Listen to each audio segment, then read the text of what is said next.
Kaplan. I'm the co-chair of Programming and Education for the Jewish Historical Society. And Marcy and I would like to welcome you today to a very interesting afternoon. And we are so glad you came out. And we promise to have you out before the Knicks, I have insanity, before the NBA Ball All-Star or the Academy Awards, whichever you're off to later tonight. I'm going to introduce a couple of people before our speaker. First, I'm going to introduce the president of the Jewish Historical Society. Next, we have Jewish war veterans who bring us greetings.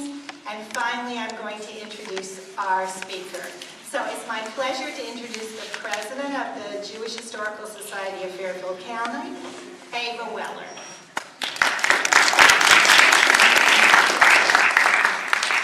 Well, I want to thank you all for being here, and I wanted to especially thank the new VPs of Programs and Education for setting up this afternoon in such a lovely way, and also getting the speaker. So I'm very pleased to do that. I also wanted to ask you, how many of you are members, just to get a little sense? Good. So we have a nice mix today. I wanted to welcome the Jewish war veterans as well. I wanted to ask everyone to please turn off your cell phones. That would be really good. And as is our custom, I'm just going to let you know some of the exciting things that we have in store in the upcoming month. So first, we will be having our book talk with Ronnie Fine, and her new book is Hip Kosher, and that's Wednesday, March 21st at the Harry Bennett Library at 10 a.m. And I wanted to let you all... 11 a.m. At the Harry Bennett. That's a different time for us. And I just wanted to let everyone know that most of our programs are free and open to the public. And then on Sunday, March 18th, we're having a unique all-day event at the JCC, which will start at our usual time, which is 9:30 in the morning with doors open. And we will be having a speaker who is an expert in genealogy and will help us work on our family trees. And that will start at 10 o'clock. And we are inviting teenagers, and it's having it be an older teenagers, but a family event. And that will be called Getting Started. And that will be followed by 3 workshops throughout the day. One will be on using the internet to research your family. Another topic will be if you've lost relatives in the Holocaust, and it'll be focused on that. And then the last one is a case study, and you can all find out if you're related or not to Bernie Madoff. So that one. But we have an exceptional expert on Jewish genealogy, Gary Makatoff, and I hope you will join us for that, any part of it or all of the day's events. And then on Sunday, March 25th, at the New Canaan Library, we're having an author event with Rabbi Lawrence Hoffman, who will speak about his latest book, 100 Great Jewish Books, 3 Millennia of Jewish Conversation, and that will be at 4 p.m. And then on April 5th, the Estelle Feinstein Memorial Lecture will be at UConn. We're co-sponsoring with UConn and the Stanford Historical Society. We've done this every year, and it will be at 7 p.m. And Dr. Kenneth Jackson will lecture on immigration in the great metropolis. I know that's all a lot, but I hope you will pick up a card or at least sign our sheet, and so that you can find out more about the things that we're offering. And then we are also have an opportunity to co-sponsor Alyssa Kaplan's, actually it's a class, starting Wednesday, March 7th, and it will be from 9:30 to 11 a.m., and the topic is Who's Who in the Talmud. So we're delighted to be able to offer all of these wonderful programs for you. And with that, I'll bring Alyssa back up to introduce the speaker. Ava, before I introduce our speaker, I'm going to invite Kurt Zimler to the podium to give greetings from the Jewish war veterans.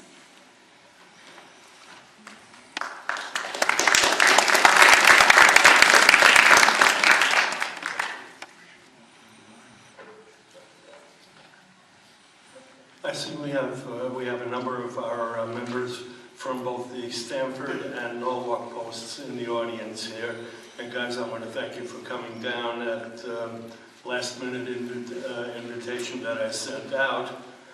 Also, I would like to mention that we are in existence and that anyone who A, is Jewish, and B, served in the American military, it doesn't matter whether it was in peacetime or wartime, we would love to have you as a member, and come on down. It's nice that we show the flag that on holidays, on Memorial Day, on Veterans Day, come with us, march with your buddies, with the Mogen Davids flying proudly alongside the Stars and Stripes.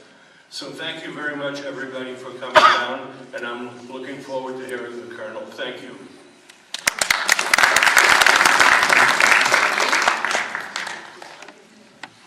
Thank you, Kurt. We have a very special treat in store this afternoon, and there are 3 reasons that our speaker is very special. First, he's going to give us insight into the military from his point of view. And we're going to see behind those gray walls at West Point and the green walls of the Army. The second reason is that this is a personal memoir. And I would like to put in a little commercial here for the Jewish Historical Society. We're interested in your personal memoir. We have an archive of oral histories. And if you would like to be one of our oral histories, and be a historical person in Stanford, a Jewish historical person in Stanford, please see someone in the Jewish Historical Society. And third, the very most special reason is that David Kaplan is my husband. It's my pleasure to introduce Lieutenant Colonel David Michael Kaplan, U.S. Army, retired.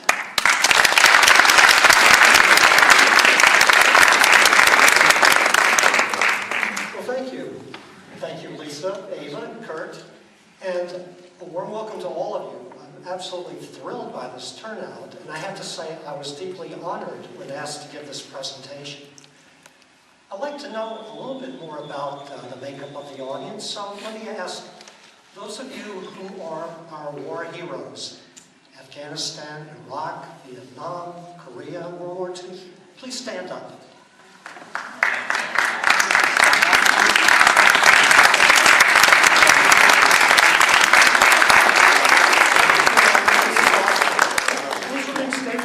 I want to ask another question. Is there anybody in the audience who spent time in the military in any capacity? Please stand up. Whoa. Is there anybody in the audience who have family members who spent time in the Army? Please stand up.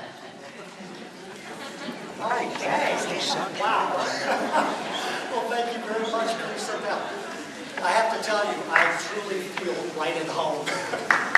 We are one family in that regard.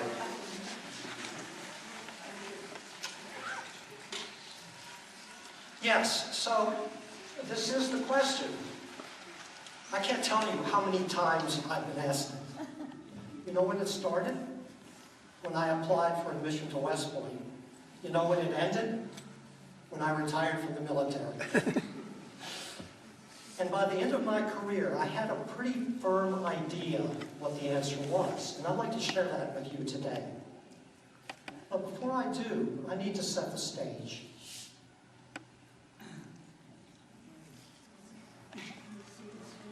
There we go.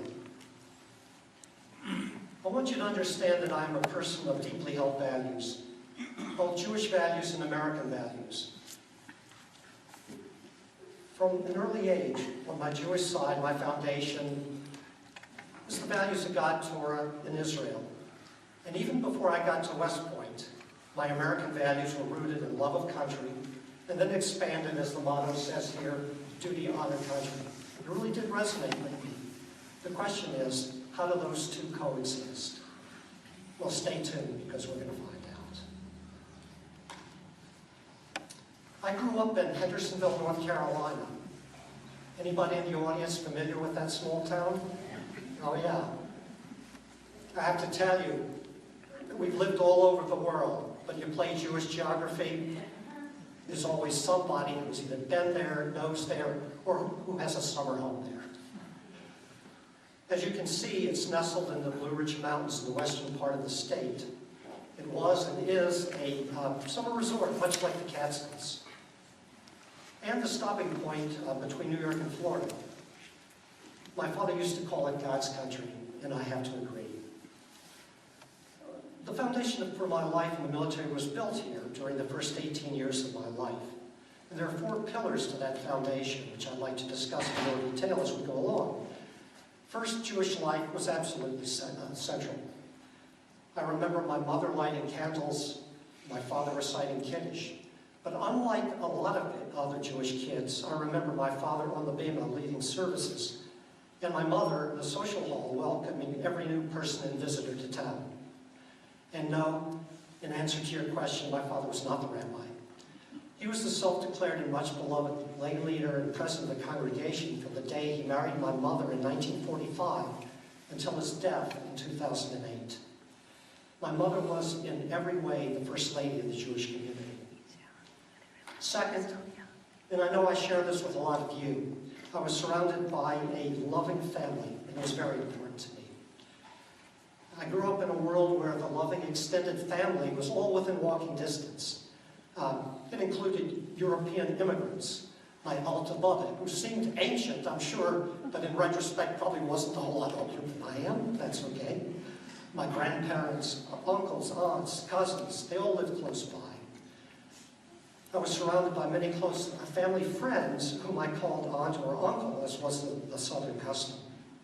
Every guest in our house was treated like a member of the family. That was my culture. Third, civic awareness. Both my parents were passionately involved in serving the wider community, whether Christian or Jewish. I grew up thinking that was the norm. Didn't everybody do that? And fourth, athletic participation. I was always athletic. I loved to be outside. In high school, I was on the track and field team. So let's talk a bit more detail about each of those pillars. My Jewish life centered around a Agudas Israel synagogue. No, not the one in Stanford of similar name, not that one.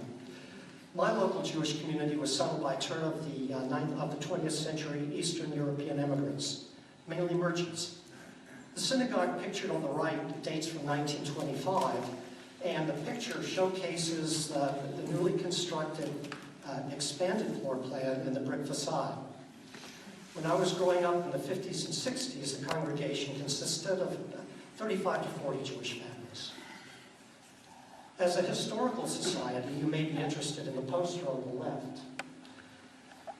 You see it's circa 1957, and central is a picture of the original facade of the sanctuary as it was initially built. But more interestingly, look at the announcement itself. It announces summer services led by visiting Rabbi Mantenband of Hattiesburg, Mississippi.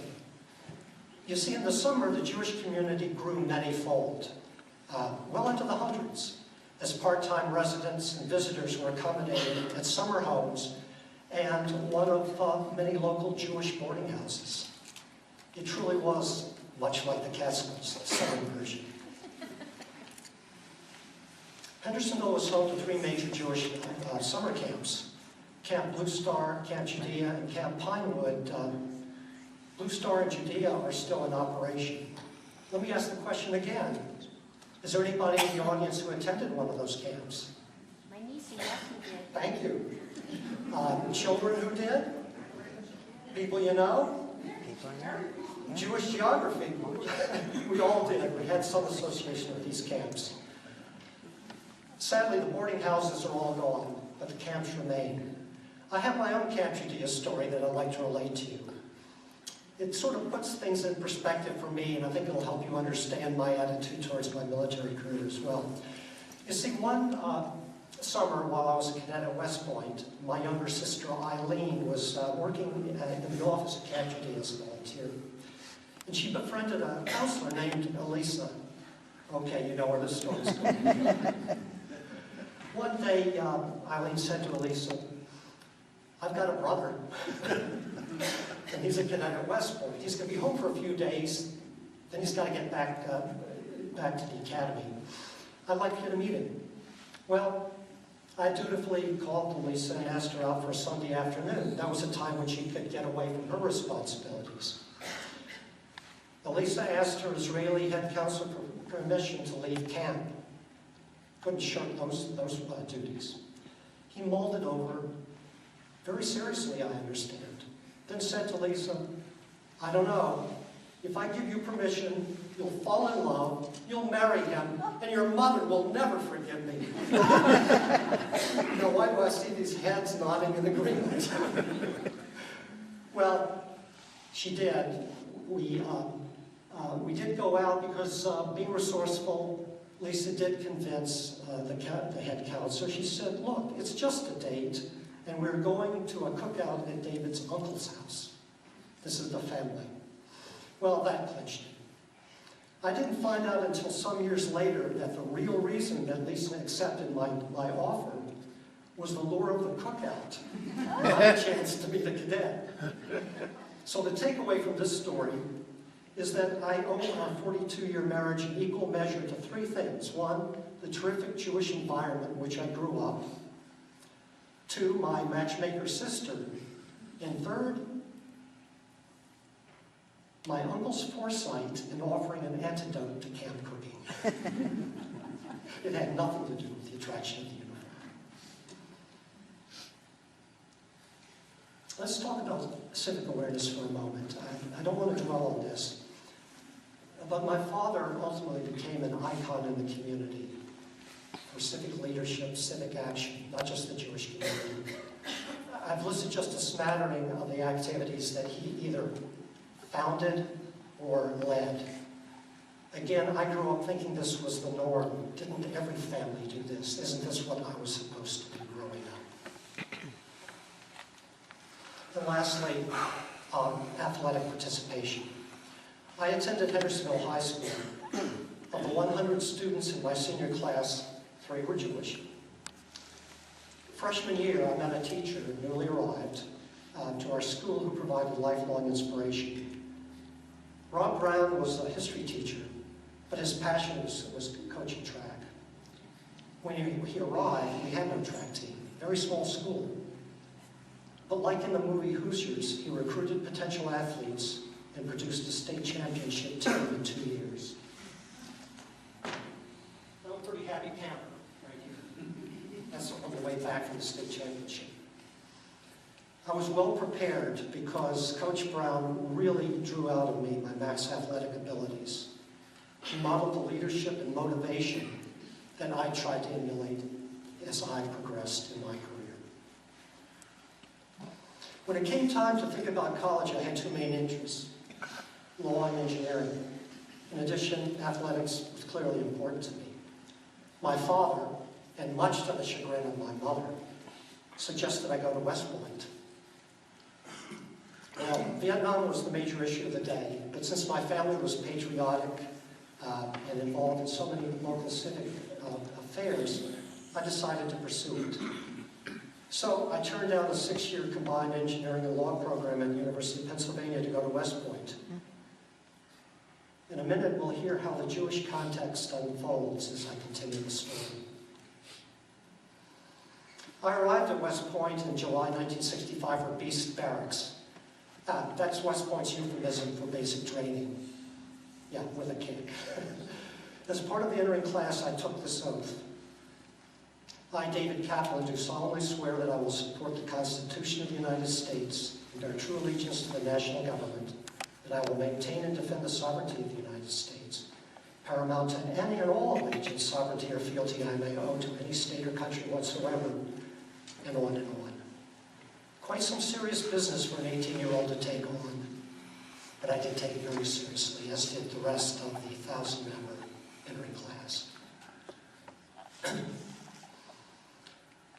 The goal at West Point is to instruct and train each cadet in these mission areas.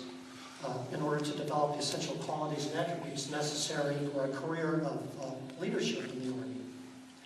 I'd like to focus on the way that these mission objectives played out for me in terms of academics, Jewish life, military training, and lastly, the West Point tradition.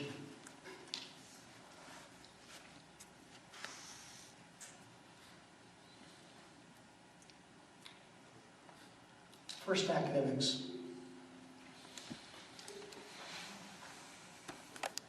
That's a picture of me studying very, very hard. You can tell, huh? On the right is Thayer Hall, one of the main academic buildings where I spent a lot of time. At the bottom, you see a news clip from U.S. News and World Report announcing its 2011 American Best Colleges, in which for the third year running, West Point was picked the top liberal arts college in the country. Now, when I went, liberal arts, no, it was an engineering school, simply. But over time, and I'll get back to this, West Point has offered degrees in liberal arts as well. Also, West Point ranked third in engineering amongst those colleges that didn't have PhD programs. Not too shabby for a military academy.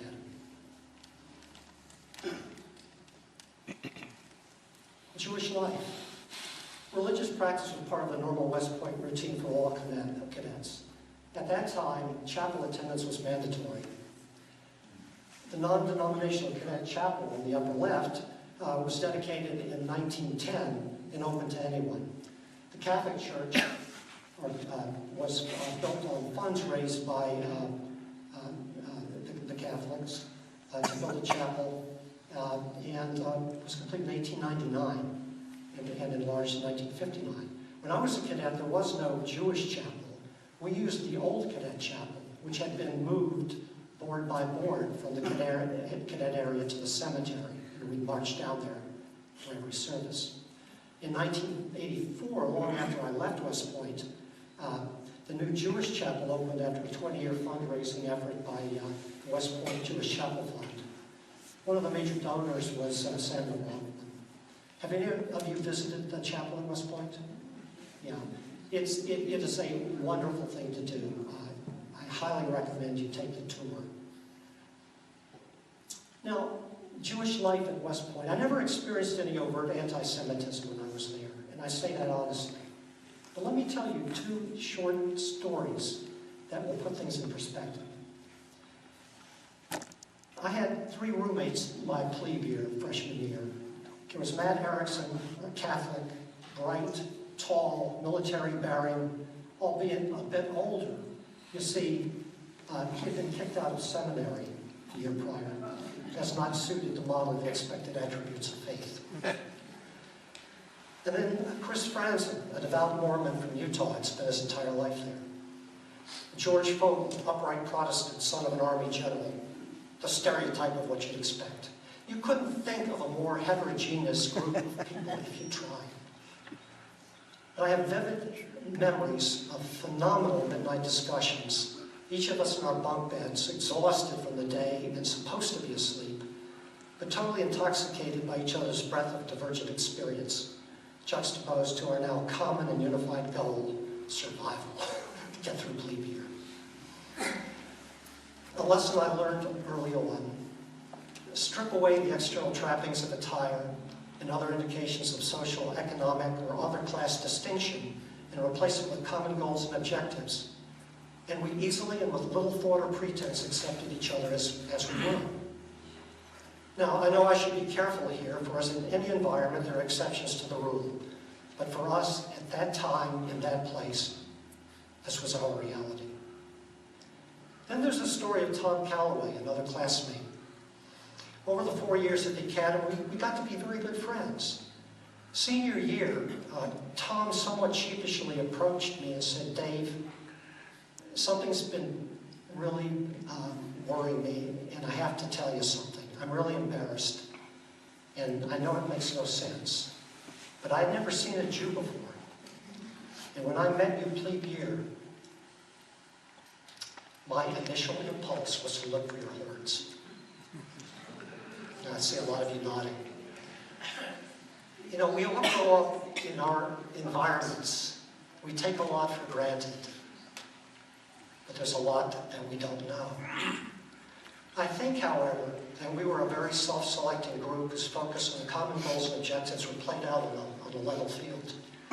This allowed us to put much of our differences behind us. And I found this throughout my entire military career. Although we didn't have our own chapel or military chaplain, Jewish life at West Point was very active. We had weekly Shabbat services and celebrated Jewish holidays.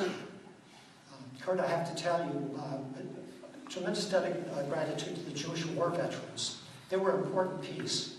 They provided Oneg Shabbats and created a Jewish home away from home. All the chapters up and down the Hudson Valley participated. Many cadets taught Sunday school to children of faculty and staff. And many of us sang in the, are you ready for this? The Jewish choir. Ability to sing was not a prerequisite. I will attest to that. And did you know that there were more plebes in the Jewish choir than there were Jewish plebes? Well, when you figure that we were able to get out to Philadelphia, New York, Miami, when all the other plebes are being held prisoner at West Point, it was very attractive. And cadets being a very pragmatic group, if they have to choose a chapel, sign me up. Because good deal trumps theology every time. I want to tell you a bit about Rabbi Avraham Soltys. Is that name familiar to any of you? He married. Oh, well. I mean, he's married. He married. Well, I know what you mean. At the time, Rabbi Soltys was the rabbi at Temple Emmanuel in Great Neck. He also ran a fabulous radio show on QXR on Jewish music, one of his passions. Well, in his spare time, he volunteered to be Jewish chaplain for the Jewish cadets at West Point. And so he would come up in his sports car, Italian sports car, silver hair, flowing in the wind, come up, usually in his robes. He could have played Moses or God in Cecil B. DeMille's Ten Commandments, easily. But he was charismatic. He inspired the cadets, the faculty, the military establishment. He dreamed of a day when there would be a Jewish chapel at West Point and was instrumental in getting the project going. Now let's put all of this in perspective. My graduating class in 1969 comprised about 1,000 cadets, of which 12 were Jewish. Beast Barracks. I think this slide shows it all. I don't have to say much more. Tough time. 2 months the first summer.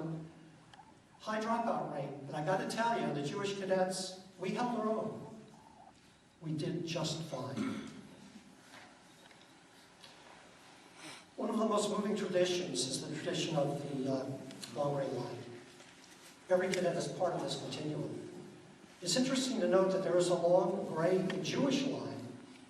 Did you know that half of the first graduating class was Jewish? Of course, I don't have to emphasize the fact that Simon Levy was only one of 2 graduates that year. One of the most famous of the long gray Jewish line was Mickey Marcus. Is that name familiar to anybody here? Israel.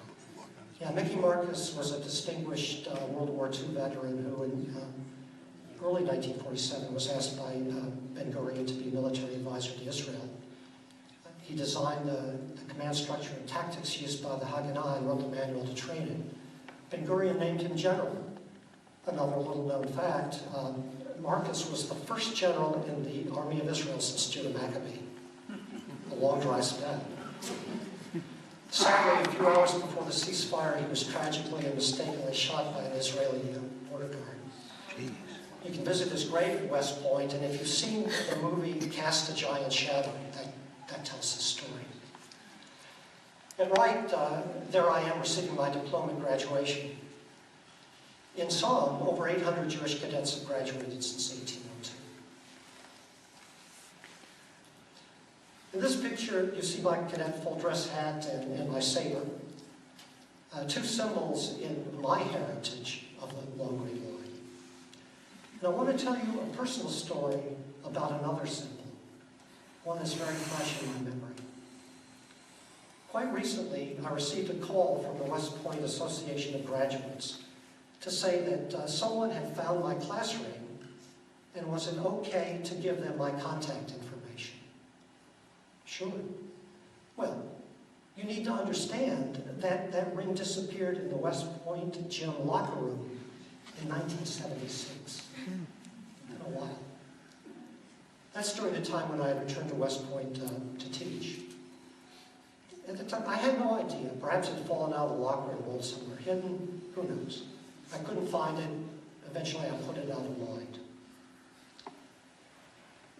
But earlier this month, this February, I got a call from Daniel Pritchard, the research librarian at the West Point Library, who told me that he was approached by a neighbor of his, a recently widowed woman, who said that her husband had found the ring and asked Dan if he could help track down the owner. Well, Dan looked at the ring, looked at the inner band and saw the name and said, "Easy, I'll do it." Who knows how well-traveled this ring has been since 1976. It certainly doesn't look any worse for the wearer. The ring has always had meaning for me, representative of the long gray line Jewish tradition, just as our own Jewish symbols help tie us to the long line of our Jewish heritage.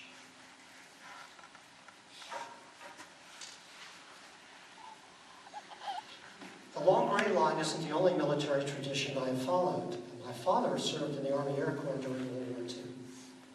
While in Italy, he got Jewish servicemen together for services and organized the soldiers to donate their rations and raised money to buy clothing for Italian orphans. Elisa's father also served in World War II and was present at the liberation of Buchenwald.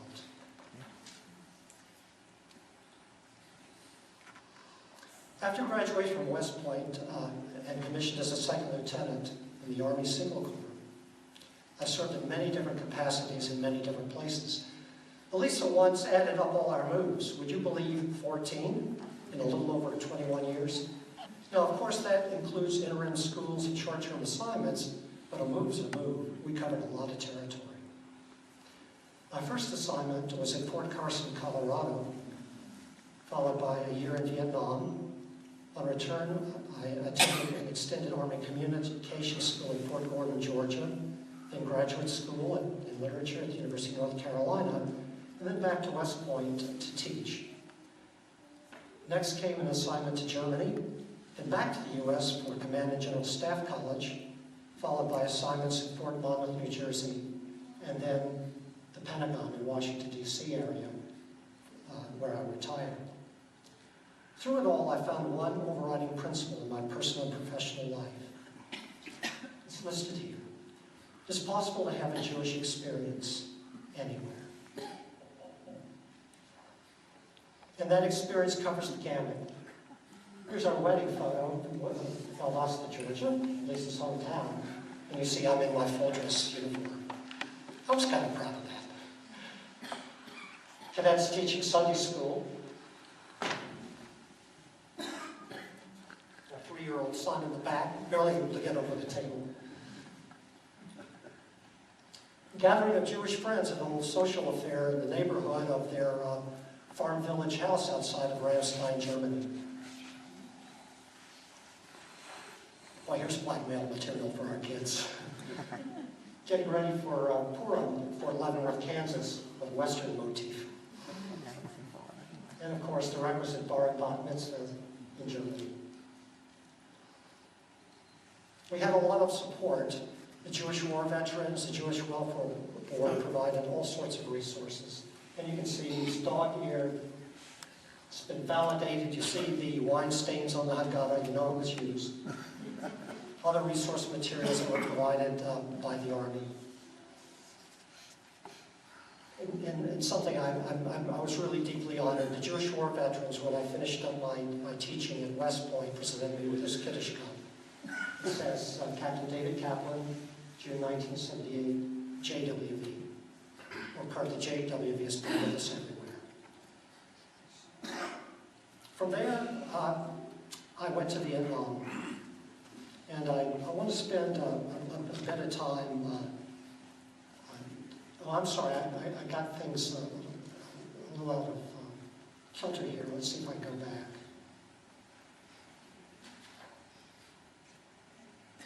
There we go. Yeah, from there we went to Colorado.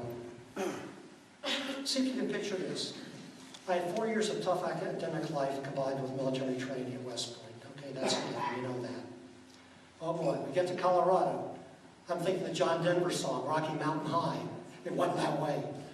My first job was an operational field assignment in communications. I traded in my class uniform, which was a reasonably dressy shirt and tie, for fatigues. As a platoon leader, I reported for duty each day at 6 a.m. for PT, that's Army slang for physical training.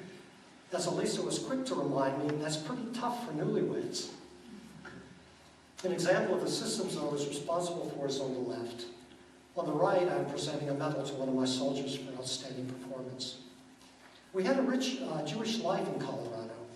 We were new to the Army, but we were quickly accepted both within the Army post itself as Jews and the civilian community local to Colorado Springs. Something very special happened in Colorado Springs that I want to tell you about.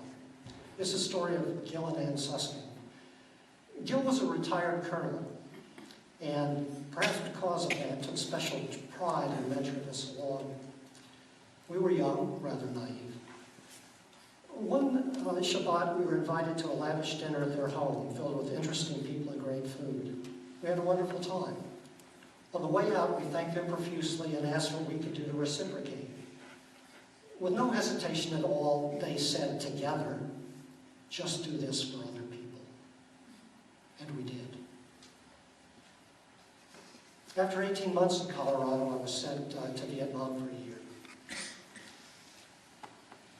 After all the terrible things in the news about Vietnam, I had no idea what to expect. In fact, the ROTC building in Colorado, where Elisa was working on her master's, was burned down right before we arrived. The anti-war sentiment was quite high. Although Vietnam was a difficult time for me, the country was beautiful. And the people were real. I found the human element there. It probably wasn't a smart thing, but I felt compelled to explore, to get to know the people, to better understand their hopes, their dreams, their aspirations. I saw little kids playing with what they had here in the muddy Mekong. Plaintive looks with her mother in the background, scrubbing clothes in the dirty water, using a discarded piece of Army track as a washboard. People going about their daily business, apparently oblivious to what was going on just a few miles outside of Saigon. The beauty of Vung Tau, a resort from the colonial French Indochina days, and even today, a destination. But then again, there was the mission. I was stationed at Long Binh Army Depot, not far from Saigon. My job at the Inventory Control Center there was the logistics support for long-range and field communications equipment, and to resupply Army forces who were out in the field. Now, during the second half of the time I was there, the war was winding down, and it looked like the U.S. was about to leave. I took an initiative which I probably didn't have the authority to do, but I shipped back sensitive equipment to the U.S. so it wouldn't fall in the wrong hands. In retrospect, I'm glad I did. In addition, I flew around the country in helicopters to oversee and resupply hilltop communication sites.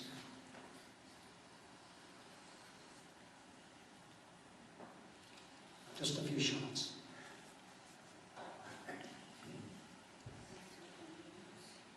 I had a rather large staff at the Inventory Control Center, including many Vietnamese, mostly young women, well-educated, hard workers, and totally invested in the dream of American democracy.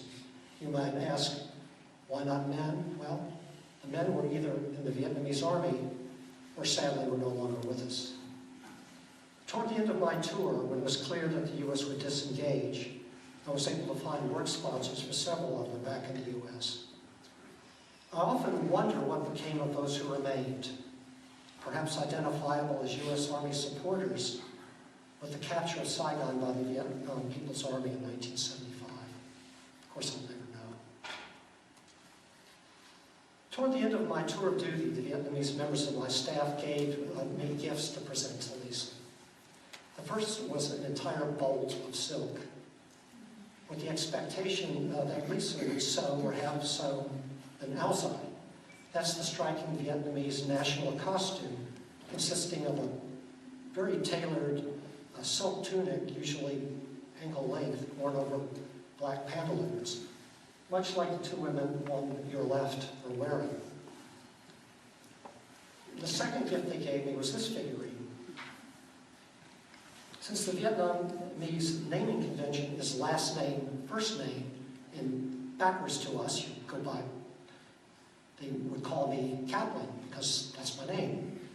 Well, they were a little bit confused and really didn't know how to annotate this for Lisa. So we have Kaplan and Kaplan, since Lisa is also Kaplan. It took me a while to figure that out as well. And to answer your question, yes, there was a Jewish life in Vietnam. The Jewish Welfare Board, again, provided supplies, food packages, prayer books. The reason I've got the Horowitz Margaret logo on here, has anybody in the audience ever savored a can of matzo ball and chicken soup from that time? The kind that's complete with chopped up chicken along with the bones? Well, the thought was there. 30,000 Jews served in Vietnam from 1965 with the first combat deployments to the end of U.S. involvement in 1973. It wasn't hard to find fellow Jews for services and for social gatherings. But here's another question for you. Did you know that there was a Jewish presence in Vietnam long predating U.S. involvement? I'm talking about modern times, I'm not talking about the Silk Road. The first Jews to visit Vietnam in modern times likely arrived following the French colonization of Indochina in the latter half of the 19th century. In 1954, just prior to the dissolution of French Indochina, the Jewish numbers peaked perhaps 1,500, a fairly significant number when you think about it, but dwindled rapidly thereafter. But over the years, some French had intermarried with local Vietnamese. In 1971, when I was over there, about 12 Jews of French extraction still remained in South Vietnam, all in Saigon. So it was that I found out about this small community, and for the high holidays in 1971, I attended a service in a small room in Saigon, surrounded by nearly a million, remembering enough of my college French to participate in the French and Hebrew service that ensued.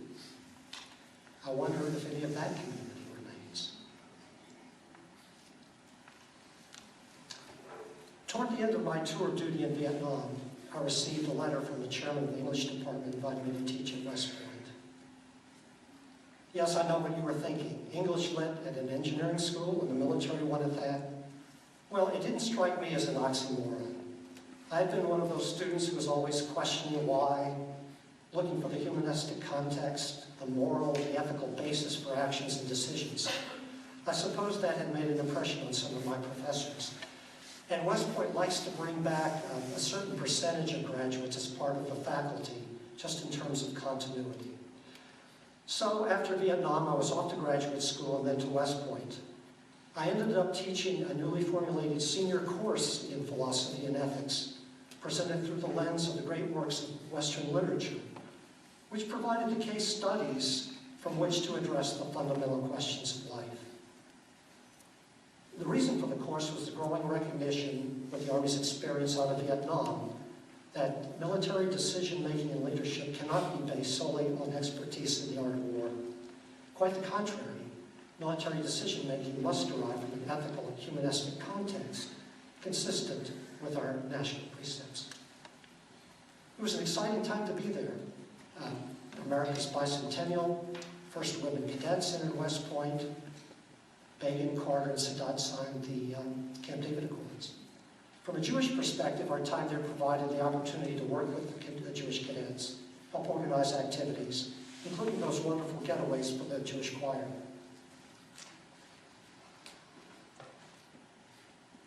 Now, I need to stop and take a breath here for a minute because we're approaching what was for me the defining moment in terms of my own values and who I was as a Jew in the military. You see, while I was at West Point, I received orders for Germany. The thought of leaving an idyllic, ivory tower bastion for Germany did not sit well. I carried a pretty healthy chip on my shoulder regarding the Nazi nightmare, and the idea of living in Germany was just not palatable. At the time, the Jewish Welfare Board was very active in overseeing Jewish activities in the military. So I called the JWB and spoke to the chaplain who was involved in such things. I pleaded my case that it was not possible to have a Jewish experience in Germany. I asked the JWB to help me avoid the assignment. So there I sat, phone pressed to my ear, in silence for what seemed an eternity. Probably a matter of seconds, but it seemed long. Then came the measured response. How dare you? How dare you? Don't you realize how important it is to be a visible symbol, to show the vibrancy of the Jewish community, that we are alive, we are well, and we are strong, and we are here to ensure the sins of the past will not be repeated. And remember, it is possible to have a Jewish experience anywhere. I was humbled completely, but at the same time energized. I took his charge to heart and accepted the assignment with enthusiasm. Elisa and I wore our Jewish identity and heritage proudly. In retrospect, our 3 years in Germany was one of the most important experiences we've ever had. And I want to devote the majority of the time left to that. It was a critical time.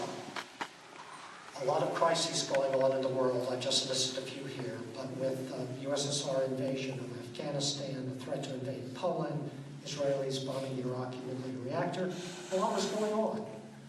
Now, my job in Germany turned out ultimately, after the first year, to be in charge of communications planning for contingency operations. That is, to formulate and develop war plans for potential likely scenarios, such as the ones listed here, so that they were ready if, God forbid, something should happen. It was an exciting time, and it kept me pretty busy. But before I get into that, I want to backtrack a minute, because our introduction to Germany was not words, as listed here, the Major Single Command. That's where we had part of our Jewish experience. But our introduction to Judaism in Germany was a little more basic. Our first assignment was in a tiny village named Baumholder. I was assigned to an army post there, field operations. Baumholder was a remote farming area nestled in the hilly regions, very close to the French and Luxembourg borders, tucked away in the western corner. It was formerly one of Hitler's 3 training bases. When we arrived in Baumholder in 1978, the army post included about 20,000 U.S. soldiers.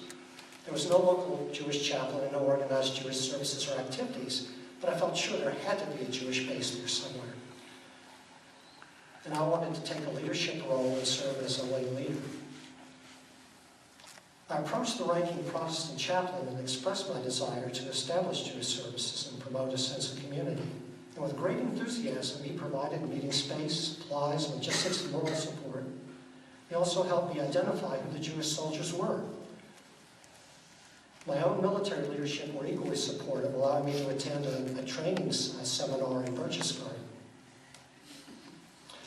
So I did seek out as many Jewish soldiers as I could find. We organized local Shabbat services, family social gatherings, and worked on community building.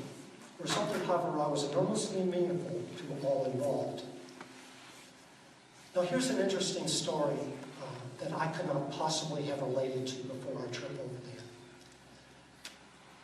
We sought out the few local Jewish Gemeindes or communities that still existed, mainly comprised of small numbers of elderly Holocaust survivors who had chosen to remain in Germany or returned in order to receive reparation payments from the German government.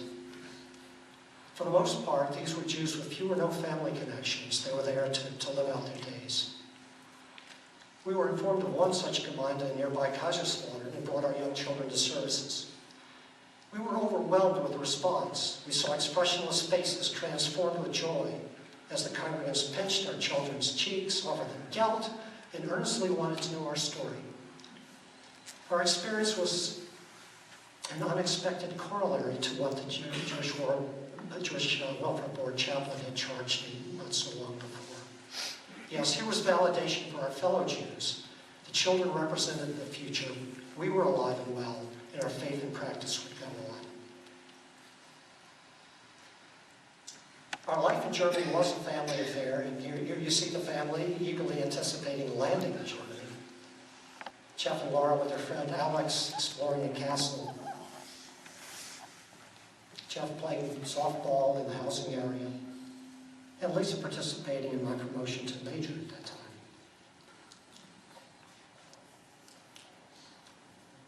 When we moved to Worms, we found ourselves surrounded by reminders of our Jewish past. One of the famous Jewish landmarks in Worms is the Rashi Synagogue, built in the 12th century, and a medieval center of Jewish learning. It's called the Rashi Synagogue because Rashi was actually a student there before he went on to greater acclaim. On the right is a picture of our son Jeff and daughter Laura sitting in the Rashi chair, a prominent feature of the study house. We attended high holiday services here each year, led by military chaplains who'd come in from larger centers within Germany. I want to share one other story with you about our experience in Germany. It's the story of a reunion, 40 years, of Jewish survivors from Worms who had been scattered to the four corners of the earth. Most had never been back. But the group had organized quite an affair that got a lot of publicity throughout the entire country of Germany. I spoke to one survivor, because we were honored to participate, who said he swore he would never go back. But when he found out about this reunion and the publicity it was getting in Germany, he said, this was too important. I had to come back. I had to be present. And as I heard these words, the voice of that Jewish Welfare Board chaplain resonated in my ears once again. Let me tell you one contrasting story. While we were in Germany, we became very friendly with a German army officer of a German partnership unit, and his wife, and ultimately their children as well. We're roughly the same age. The couple were very worldly, very liberal, very pro-American in outlook. And one evening, we were invited over to their home for dinner. They served a knödel soup. It looked like our traditional knädlach, except for one thing, the bits of ham embedded in those big dumplings. Well, Lisa and I awkwardly fiddled with our spoon, not sure what to do. And ultimately, the wife asked if there was anything wrong. And we said, no, but we don't eat ham. There was a sudden flash of understanding on their part. In that moment, the sins of the fathers descended on the couple. We had never mentioned we were Jewish. It just never occurred to us.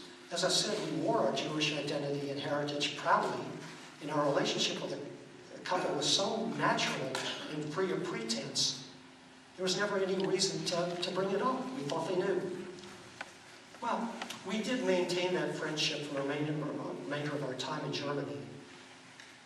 But the interesting thing was, it was never as free and natural again. They could not get over their self-consciousness and their own feelings of responsibility for the actions of their forebears. And this despite their own trauma and the harrowing experience they had lived through as very young children going through the last years of the Second World War. A few more shots of our heritage that we lived on a daily basis while we were there. We learned so much about where we came from and learned to appreciate our heritage in so many ways. After Germany, I spent 11 months at the Army's Command and General Staff College in Fort Leavenworth, Kansas. Now picture this. Here we are at the school learning how to leave the Army, the keep America free. So one Passover, we shared a Passover Seder with prisoners from the nearby federal penitentiary in Leavenworth. Passover is all about freedom. Wow, you really made us think. From there, I completed another graduate program, this time in operational research and systems management. And we're almost at the home stretch, so stick with me a few more minutes.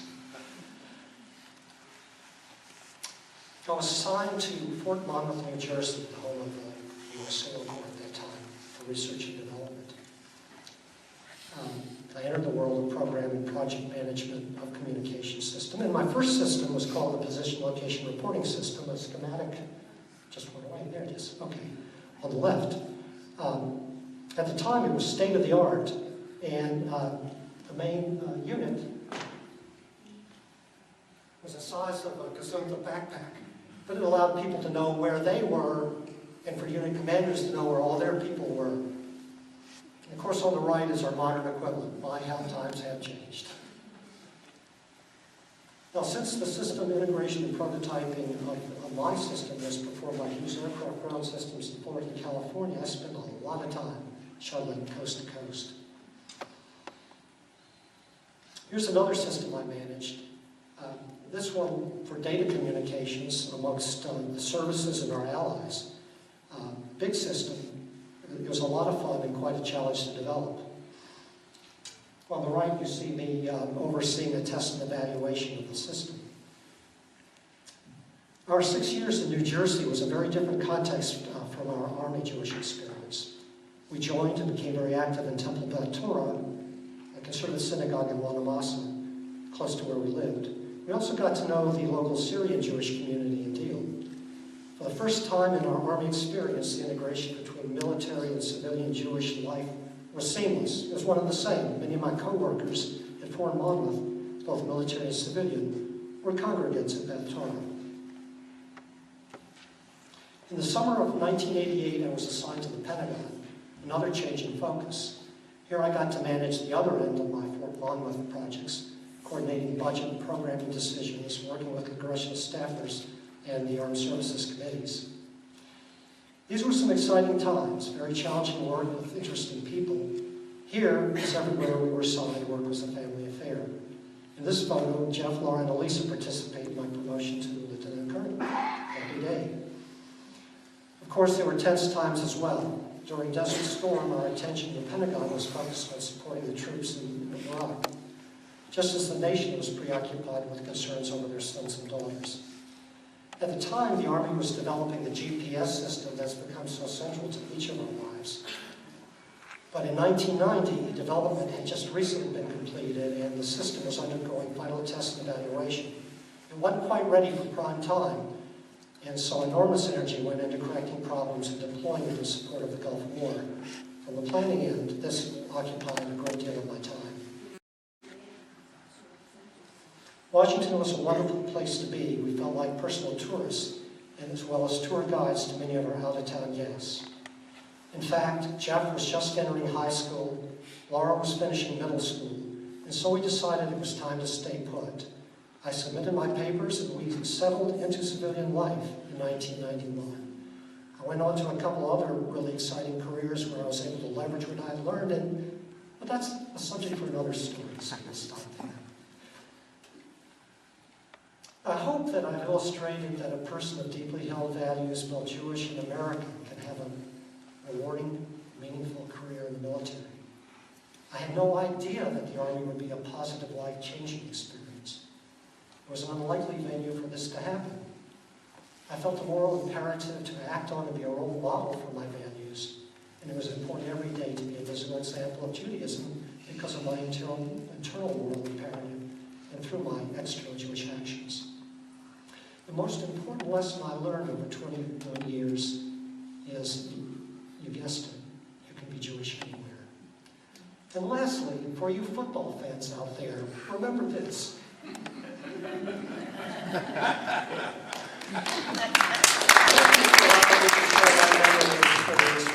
I hope to learn some of yours if we have time.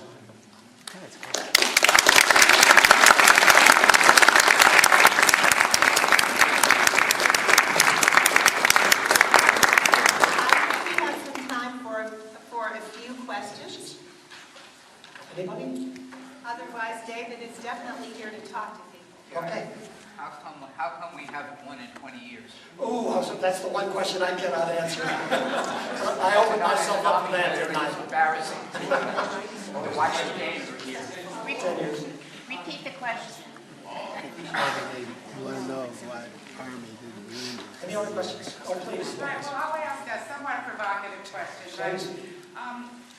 Given the role that Jews played in the civil rights movement here in the United States, do you feel that Jews in the military helped with the successful integration of the military and perhaps integration of women into the military eventually, and Yes. even other issues of equality that we're seeing today?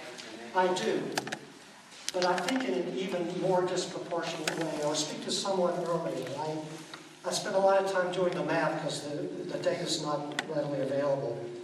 But the bottom line is Jews represent 0.03% of the total Army population. If you equate it against officer population within the military, it goes up a quantum level, 0.1%, still infinitesimal. But I think, and I know other people will have had different experiences, but for me, I found the military so incredibly open to my desires to work with Jewish soldiers to create venues and opportunities to get together. It was almost like, yes, please let us help you. But I think it also led to opportunities for other people as well, whether women, whether other religions, because what it showed was that you can give a denomination or a religious group certain concessions and have it work within that military structure, whether it's keeping kashrut, whether it's allowing a soldier to wear a kippah. It's okay. The Army didn't fall apart. I don't want to overstate the case because of what I said, such infinitesimal numbers. But I do agree that, yes. Please. How effective are Jews in the Chaplain Corps? How effective are Jews in the Chaplain's Corps? Now, you need to understand that there have been Jews in the Chaplain's Corps for many, many, many years. In time of peace, at times the numbers have been very, very small. You also need to understand that the military being the military and the pragmatic approach you got to take is that at any given camp, post, or station, a chaplain of any denomination may be responsible for working with those of any number of religions. But having said that, it's awfully difficult, at least I found in my experience, for a Protestant or Catholic chaplain to really work with the issues that a Jewish soldier might have. They may be tremendous spiritual leaders. They may know a lot about people and whatnot, but they don't have the experience. What I found is that the Jews in the military in time of peace are there mostly because they want to be. And I find those to be extremely effective. The Jewish chaplain at West Point right now is an Orthodox Jew. You see his tzitzis hanging down below his uniform. He's got a crew cut. He's not wearing payas. He's been to Iraq twice. He's been to Afghanistan. Is he any less dedicated to his Orthodox beliefs? I don't think so. But what he's seen and the compassion he's showing to Jewish soldiers overrides any other concerns. And there are other people like that. But yes, I have known chaplains who, for one reason or another, have a commitment, short term, and they're in the military kicking and screaming all the way. But that was not my typical experience. Please.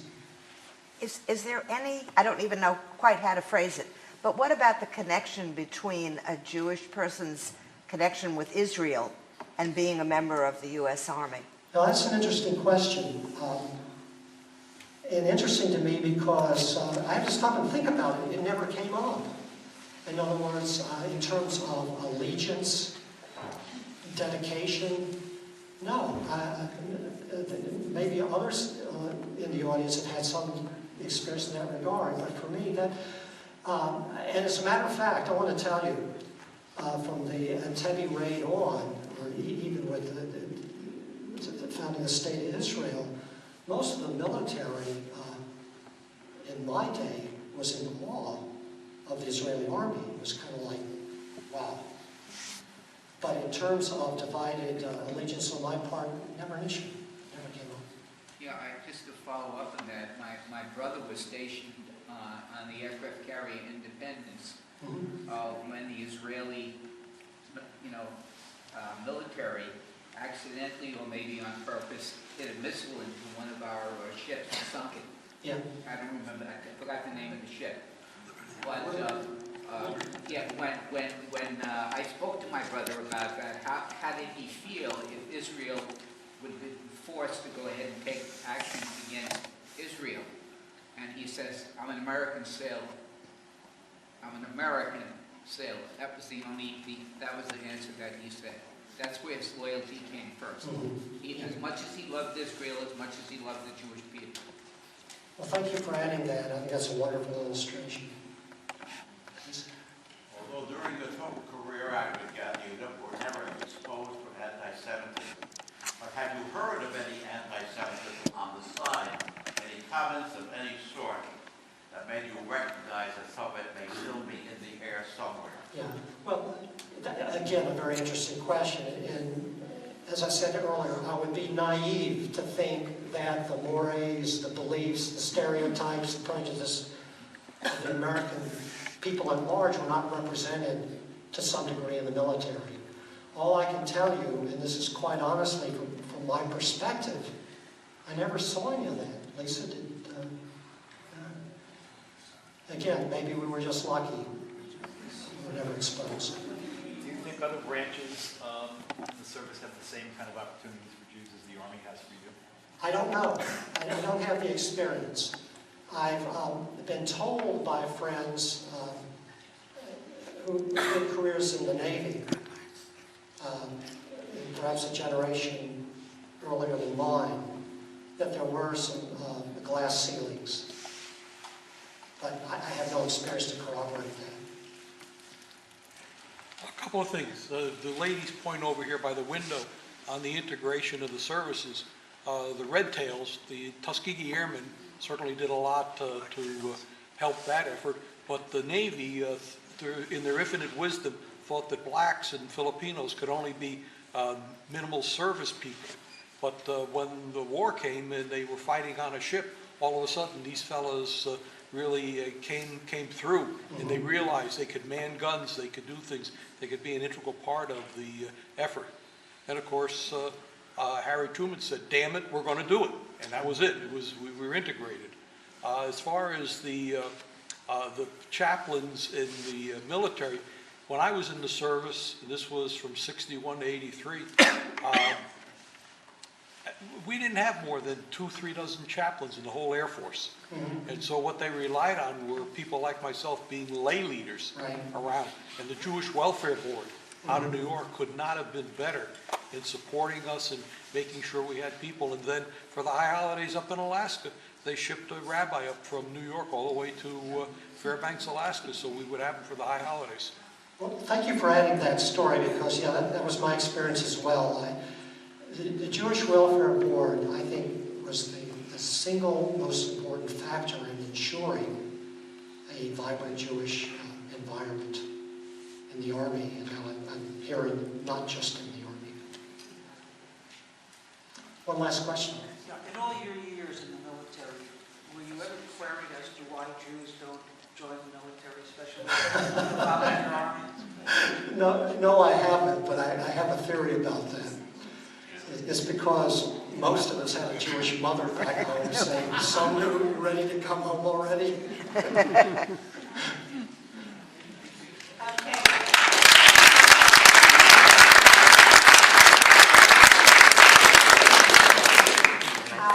I know that people have other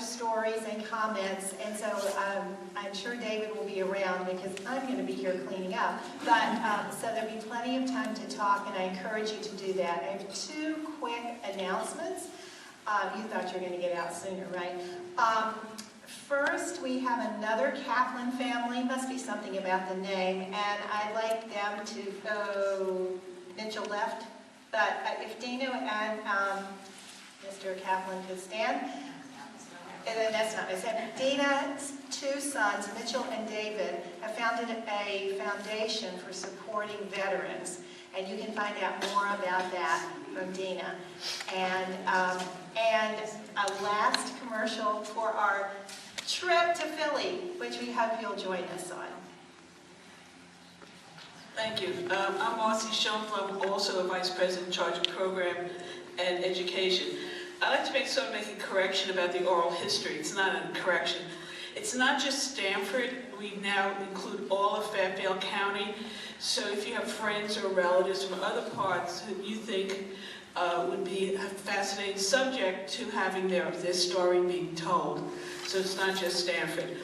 We've organized a wonderful trip to Philadelphia on Sunday, April 15th, to go mostly to the National Museum of Jewish American History. It's only about 2-3 years old. I've not been there, but everyone tells me it's a wonderful place.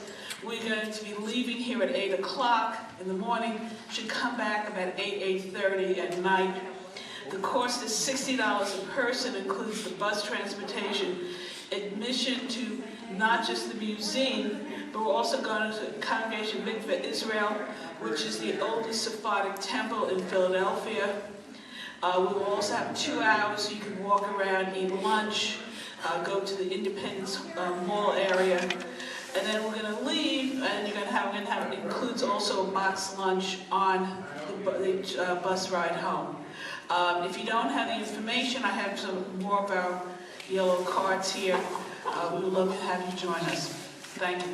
Oh, one other thing I almost forgot. At the JCC, for many of you know, we have a library there. It has been refurbished or re-renovated, and it's now open. We would also encourage people to become volunteers there to work at the library. All right, thank you.